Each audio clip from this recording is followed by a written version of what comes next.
President తెలంగాణలో diversion politics జోరుగా నడుస్తుంది. ఒక ఇష్యూని పక్కదారి పట్టించడానికి మరో కొత్త రకం ఇష్యూ క్రియేట్ చేస్తున్నారు. దీని వెనుక మాస్టర్ మైండ్ ఎవరిదుంది? అసలు సమస్యలు పక్కదారి పట్టి అనవసరమైన విషయాలు ట్రెండింగ్ లోకి ఉంటున్నాయి. అసలు దీని వెనుక వ్యవహారకర్త ఎవరో మనం ఇప్పుడు తెలుసుకుందాం.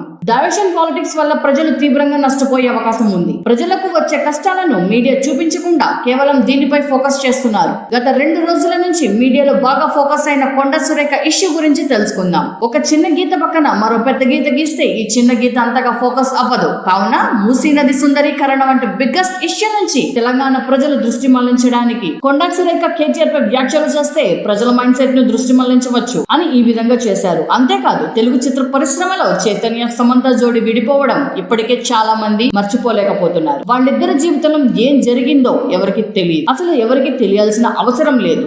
ఎందుకంటే ఎవరి వ్యక్తిగత జీవితం వారిది. కొండ సురేఖ ఇప్పుడు ఈ ఇష్యూని బయటకి తీసి దీనికి కేటీఆర్ కు లింక్ పెట్టడం వల్ల ఒక్కసారి ఈ న్యూస్ సెన్సేషన్ అయింది. సోషల్ మీడియాతో పాటు అన్ని మెయిన్ స్ట్రీమ్ మీడియాలో ఈ న్యూస్ సెన్సేషన్ అయింది. దీనివల్ల హైడ్రా మూసీ నది వంటి సమస్యలు పక్కదారి పట్టాయి. అసలు వీటిని పట్టించుకునే వారు లేరు. అసలు ఈ వ్యవహారం వెనుక మాస్టర్ మైండ్ సునీల్ కనుగోలు ఉన్నారని ప్రతిపక్ష పార్టీ ఆరోపిస్తున్నాయి. అసలు ఈ డైవర్షన్ పాలిటిక్స్ ఎప్పుడు మొదలయ్యిందో ఇప్పుడు తెలుసుకుందాం.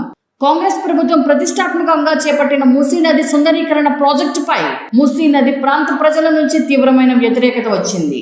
ఎంతలా అంటే ప్రజలు ఒక ముఖ్యమంత్రిని బండబూతులు తిట్టేంత వరకు వెళ్ళింది. ప్రజల్లో అంత ఆగ్రహం వస్తుందని ప్రభుత్వం ఊహించలేదు. చావనైనా చూస్తాం కానీ ఇల్లు వదిలి వెళ్లే ప్రసక్తే లేదు.